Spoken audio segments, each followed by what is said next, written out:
He's sponsored by Underground Enterfield, or Underground Enterprises, an oilfield consulting company, owned by one of our drivers, Dean Drager. These boys are coming in again. Kelly Somerville for Schorndorfer pressure testing at 3. Silverton Oilfield Services top track at 4. Underground and Tyler at 5. There is the horn and a little bit of a jump going on there now. Let's see how Todd goes. Now I think he's sitting right in the top there. He's going to try and keep it up there, but off goes Kelly. Kelly has taken off. He's tried to make it over, but Todd put on a little bit of steam and add a little bit of tip to the silver, and away he goes. He is now almost caught up to Kelly Somerville for Schorndorfer pressure testing.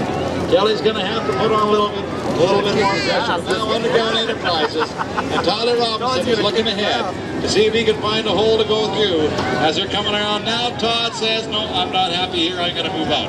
He's now pulled over a length ahead in front of Kelly Somerville, and if Kelly looks to his left, he's going to see the team of Tyler Robinson and Underground Enterprises coming up from underground and joining him as they come around corner number 3 and now into 4. It's going to be a race for second because Todd's got number 1 all sewed up. On the way home, let him know how to get here. Here we go.